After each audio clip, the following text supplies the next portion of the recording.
What if the most dangerous weapon in 16th century Europe wasn't a cannon or a knight's lance, but a widowed queen in widow's black silk who knew every secret in two kingdoms? Born an orphaned Medici, bargained away to the French throne at 14, and dismissed for a decade as barren and plain, Catherine de Medici rewrote the rules of survival one calculated breath at a time. She smuggled Italian banking into Parisian palaces, turned ballets into political propaganda, and spun a web of spies so fine that even her enemies called her the Black Spider. From hostage childhood and fatal jousts to the blood-drenched night of St Bartholomew's, Catherine steered France through civil war, plague, and bankruptcy, while burying 7 children and outfoxing every man who tried to cage her. Stay with us as we peel back the velvet curtain on the queen who weaponized grief, pioneered high fashion, and proved that optics can be sharper than any sword. This is the untamed life of Catherine de Medici. Fog drifts low over Florence on the morning of April 13th, 1519, muffling the clang of forges and the muffled shouts of wool dyers along the Arno. Inside Palazzo Medici, flame-lit shadows leap across frescoes as 2 physicians bend over a walnut bedstead, hopelessly trading Latin diagnoses, while Lorenzo II de Medici and his French bride, Madeleine de la Tour d'Auvergne, rasp their last breaths. At the other end of the chamber, a midwife wraps their hour-old daughter in linen that smells faintly of rosemary and ashes. Within 30 days, the span of a single lunar cycle, both parents lie interred in San Lorenzo, victims of the same post-operative infection that had festooned French battle camps only months earlier. The newborn inherits their titles, their fortune, and their enemies, chief among them, the restless Republicans who hate everything stamped with a Medici lily. She inherits, too, a name that will one day ride the wind of every rumor in Europe, Caterina Maria Romola di Lorenzo de Medici, the girl whose cradle is an empty throne. Guardianship passes first to her grandmother, Alfonsina Orsini, a Roman aristocrat who measures affection in chess moves. She outfits the nursery with tapestries woven with the Orsini bear, hires scribes to copy Virgil's Aeneid in letters tall enough for a toddler's finger, and whispers to the governess that sorrow is a sharper tutor than indulgence. She is not wrong. Within a year, Hemoptysis carries Alfonsina to the crypt. Within a week, creditors and cousins descend like starlings, stripping cedar chests, disputing dowry clauses, and wrangling over who must feed the inconvenient orphan. Caterina is carted from Florence to Rome to Pistoia and back again, switching beds so often that lullabies blur. In convents, she perfects the art of silent eavesdropping. In drafty watchtowers, she learns to count a guard's footsteps by echo alone. Scarcity becomes muscle memory, gratitude, a currency too costly to spend. Then in 1523, lightning strikes the papal conclave. Her uncle Giulio de' Medici ascends as Pope Clement VII. For the first time since her baptism, Caterina glimpses stability. She rides under papal cavalry escort to Rome, wearing a miniature scarlet cape that flutters like a cardinal's berretta. Clement installs her in the Palazzo Medici Riccardi, furnishes a private library of Latin comedies, and hosts dinners where she sits beside Michelangelo and Benvenuto Cellini, absorbing debates on proportion and politics as easily as other children absorb nursery rhymes.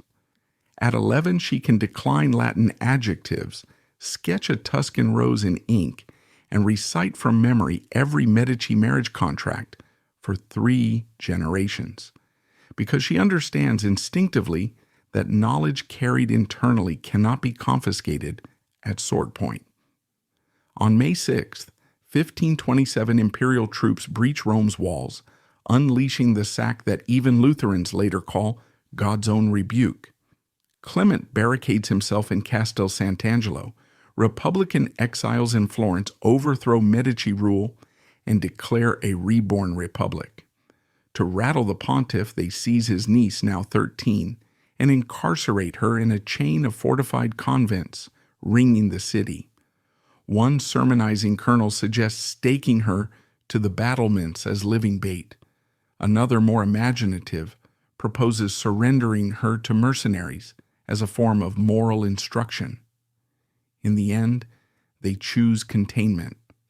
From Santa Lucia to Santa Caterina in Cafaggio, she trades cells like a pilgrim trades relics, reading Ovid smuggled through grillwork, praying by moonlight, and recording in a pocket chronicle the dietary preferences of every guard.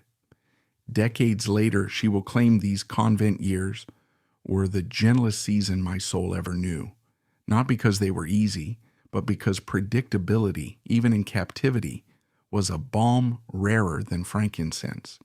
Charles V breaks the stalemate in 1530, laying siege until Florence capitulates.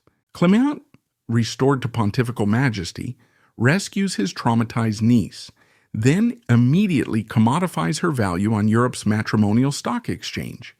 Cardinal Ippolito de Medici proposes she wed a Portuguese infante. English agents float the idea of Henry VIII's illegitimate son, Fitzroy, but King Francis Thirster of France offers the richest geopolitical jackpot: marriage to his spare heir, Henri, Duke of Orleans. The boy is 14, recently ransomed from Spanish captivity, nursing a grievance as palpable as a bruise. His elder brother, Francis of Brittany, is heir apparent. Henri's destiny, according to everyone, except his doting mother, Queen Claude, is to hover in perpetual shadow. For Clement, that very sidelining is irresistible. A Medici bride planted in the French line of succession is a living insurance policy. He dispatches 100,000 écus d'or, 12 tapestries of the Metamorphoses, and 12 silver cannon as dowry, sealing a pact that ties the Papal States, the French throne, and Medici banking interests into one glittering knot. October 28, 1533. Marseille looks painted by Titian, cerulean sea, sky bright as polished steel. The wedding, choreographed by the greatest impresario of the century, stages mock naval battles, fountains of Hippocras wine, and a banquet where roast ostriches wear sugar-craft crowns. The new Duchess of Orleans moves through it all with calculated serenity. Venetian envoy Lorenzo Contarini writes that she is no beauty, yet her eyes blaze with the quicksilver of ambition. What Contarini fails to note is the tension already visible between bride and groom. Henri cannot stop glancing toward the stands where Diane de Poitiers smiles like a moon in eclipse. Madame de Poitiers, a 35-year-old widow, expert equestrienne and linguist, had tutored Henri in Latin, fencing, and heartbreak during his hostage days. Her hold over him is both maternal and carnal, a blend that Catherine, as Caterina must now be called, will never break, but will learn to bend. Life at the French court is a 3-act tragedy written in Italian ink. Act 1, Survival. Francis Theodore teases his foreign daughter-in-law for speaking French with Florentine R's. His own mistress, the cultured Anne de Pisseleu, needles Catherine about her merchant blood. Yet the king also admires wit, and Catherine's ballroom ripostas soon earn her a seat at his nightly gaming tables among la petite bande, his circle of favored ladies who gamble for rubies and gossip for sport. Act 2, Fertility. From 1534 to 1543, Catherine's womb remains silent. Physicians bleed her, dose her with unicorn horn, instruct her to ride astride rather than side saddle, she does, causing a mini-scandal, and chant prayers over her belly at midnight. Meanwhile, Henri fathers at least 2 bastards, one with Philippe Duc, another with Nicole de Savigny, and parades the infants like living indictments of Catherine's inadequacy. Yet she notes everything. Which lord jokes about annulment, which abbess suggests she retire to a convent, which midwife whispers remedies involving Bogal. Her archive of insults grows fat. In 1544, after medical intervention by the brilliant Jean Fernel, who discreetly observes a mild curvature in Henri's genital anatomy and prescribes a different coital angle, she gives birth to a son, Francis. The Louvre erupts in cannon fire. Bells peal across Paris. Within 18 months, 2 daughters follow: Elizabeth, future Queen of Spain, and Claude, future Duchess of Lorraine. Between 1549 and 1555, she produces Louis, who dies in infancy, Charles, a blue-eyed melancholy child destined to sign death warrants, Henri, the flamboyant future Henry III, Marguerite, later Queen Margot, author of scandalous memoirs, Hercule François, future Duke of Anjou, libertine and political chameleon, and the twins, Jean and Victoria, whose tragic birth will almost kill their mother. 10 pregnancies in 12 years reshape not only her body, but her political leverage. No longer the Italian wallflower, she is the fertile valley where the Valois vineyard flourishes, as one poet gushes. All this time, Henri's loyalty to Diane de Poitiers deepens. He engraves her initials with his own on tournament shields, interlocking H and D, that can also read as C for Catherine, a delicious ambiguity that historians still debate. Diane designs his armor, curates his fountains, dictates edicts, and coaxes him to commission the ethereal Chateau d'Anay. When she persuades him to gift her Chateau de Chenonceau, Catherine's jealousy crystallizes into iron resolve. She renovates the adjacent Chateau de Chaumont as a counterpunch, stocking its galleries with portraits of Medici popes staring down generations of French nobles. In 1547, Francis I dies at Rambouillet, white lead makeup flaking, syphilitic ulcers bandaged in silk. Henri ascends as Henry II of France, and Catherine becomes queen consort, technically. Practically, Diane receives state papers first. Ambassadors kneel to Madame de Poitiers before seeking an audience with the crowned queen. Catherine swallows rage behind a fan of white ostrich feathers and cultivates invisibility as weapon. She studies fiscal ledgers, spies on Spanish envoys, learns to read cipher alphabets, and forms a private council of Italian bankers who brief her nightly. She learns, too, the delicious utility of art. She hires architect Philibert Delorme to expand the Tuileries, instructs gardeners to import citrus trees hardy enough for Paris winters, and patronizes Bernard Palissy, whose enameled earthenware astonishes even her detractors. Every new gallery, every scripted mask, every shipment of Murano glass plates becomes a reminder that Medici taste rules taste itself. The crown's foreign policy, however, is less aesthetic. Henry II resumes war with Emperor Charles V, seizing Metz, Toul, and Verdun. Catherine follows the army train at distance, riding to advise on siege financing, offering to pawn her jewels for artillery if necessary. Gestures, equal parts devotion and showmanship. She gives birth to daughter Marguerite in Saint-Germain, while cannon fire thuds in the background, a scene later painted by court artists as Madonna in a war zone. Domestic turbulence intensifies after the Peace of Cateau-Cambrésis in 1559. To cement détente, Henri marries daughter Elizabeth to Philip II of Spain. The wedding, replete with tournaments, archery contests, and allegorical tableaux vivants, culminates in the fatal joust where Gabriel de Montgomery's splintered lance unseams the king's eye. Catherine's hurried letters to Flanders for miracle surgeons go unanswered. Her private chaplain sprinkles holy oil uselessly.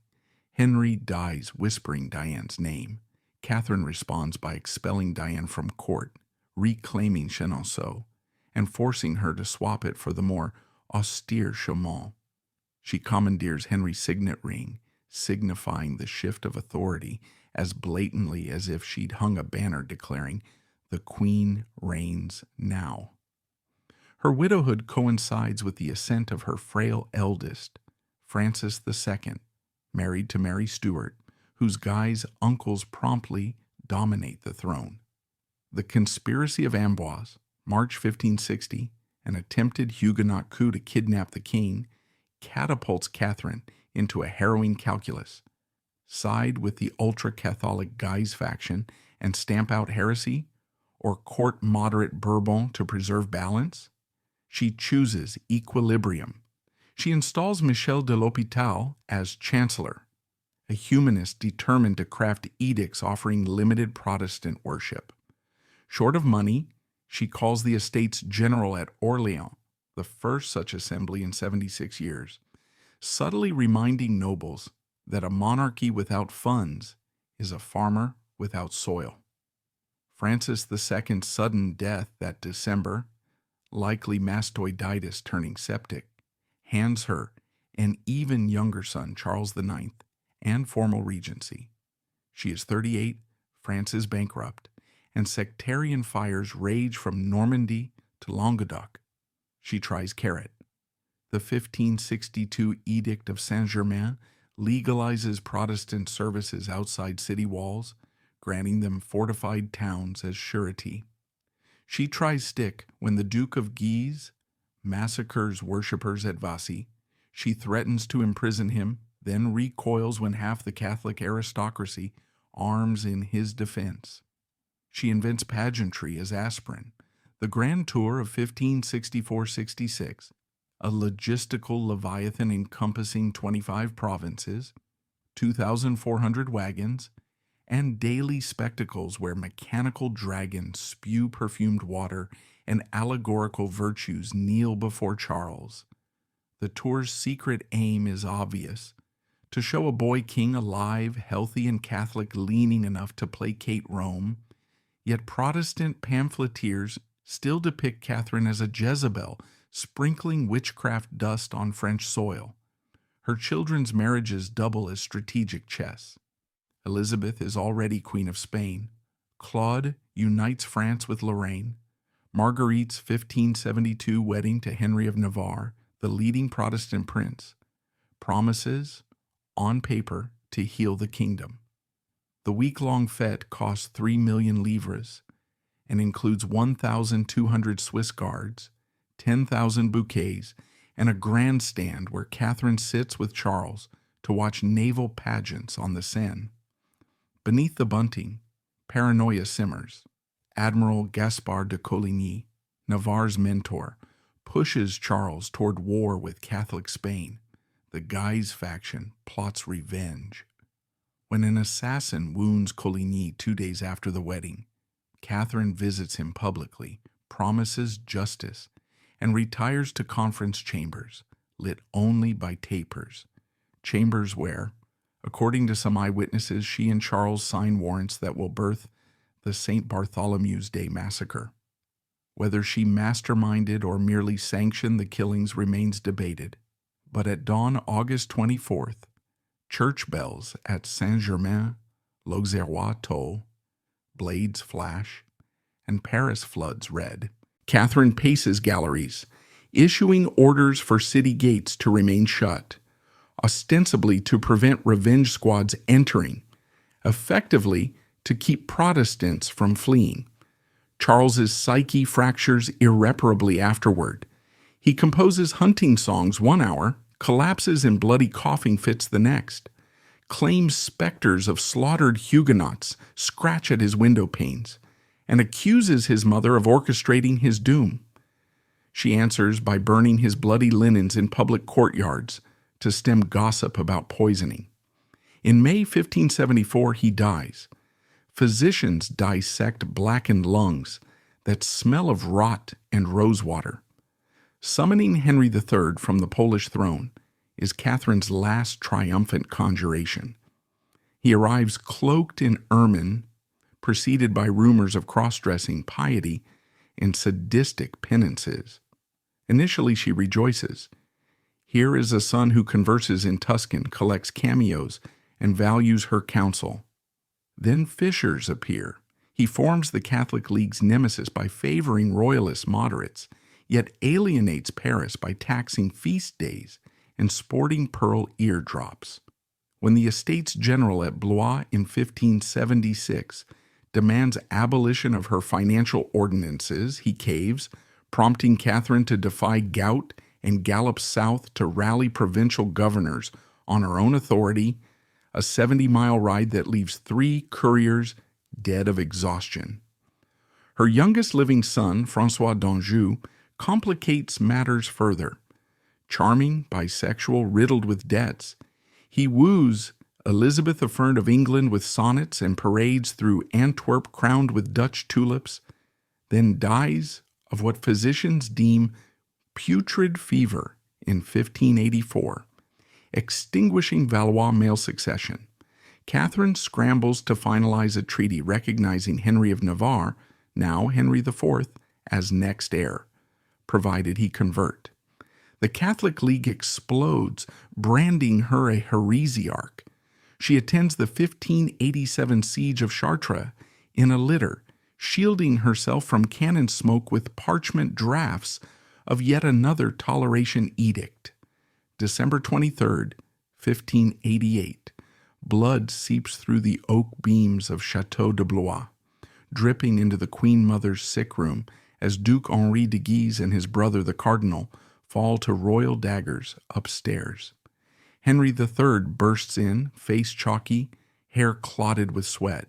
"Madame, pardon, but I am now safe." Catherine turns away. The gesture slices deeper than any blade. She dies January 5th, 1589, age 69. Her funeral, low budget thanks to war coffers drained, is held in Blois' convent church. Paris, under League control, refuses royal entry. Her heart is later interred separately in the Valois Chapel, her entrails at Saint-Sauveur in Blois, her bones eventually at Saint-Denis, until revolutionaries fling them into a common pit in 1793, erasing monarchic grandeur with egalitarian spades. Yet her invisible architecture endures. The Tuileries survives as template for Parisian pleasure gardens. Ballet, systematized under Balthazar de Beaujoyeux at her behest, migrates from palace floor to global stage. Her patronage of glassmakers leads directly to the mirror-lined Hall of Versailles, amplifying sunlight into political theater. She establishes a network of royal physicians who translate Vesalius, funds astrologer Cosimo Ruggeri's star charts that guide French navigators, and, contrary to smear campaigns, erects hospitals during the 1563 plague, paying surgeons hazard bonuses from her private purse. The fork myth that she introduced the utensil to France is false. Courtiers used 2-prong models decades earlier, but she did popularize forks as markers of sophistication, insisting they replace greasy fingers at banquets to spare silk sleeves. Her 10 children's fates read like a ledger of Renaissance hazards. Francis II dead at 16, Elizabeth, Empress Queen, dead at 23 during childbirth, Claude dead at 27 of consumption, Louis gone in the cradle, Charles IX dead at 23 of tuberculosis complicated by hemorrhage, Henry III assassinated at 37, Hercule Francois dead at 30 after malaria, Victoria and Jane gone before baptism, candles cooled. Only Marguerite outlives her mother by 32 chaotic years, ending as a white-clad grande dame, feeding soup to the poor, and publishing memoirs that alternately damn and defend Catherine. Of grandchildren, just one, Louis XIII, born of Marie de Medici, will rule France, meaning every Bourbon policy from Richelieu's centralization to Louis XIV's absolutism, rests on a scaffolding erected by Catherine's marriages and treaties. In an era when a queen's duty was limited to bearing sons and dying quietly, Catherine de Medici taught herself architecture, diplomacy, astronomy, linguistics, pharmacology, and the theater of statecraft. She survived civil wars, plagues, bankruptcies, and the psychological hurricane of burying 7 children. She bent appearances until they functioned as weapons, proving that optics often trump steel. She believed, perhaps naively, that France could be stitched together with marriages and masks, festivals and edicts, sugar sculptures, and silk ballets, until fanaticism shredded her embroidery. And when her designs failed, she pivoted, improvised, struck bargains in candle smoke chambers, and bought herself another season of tenuous peace.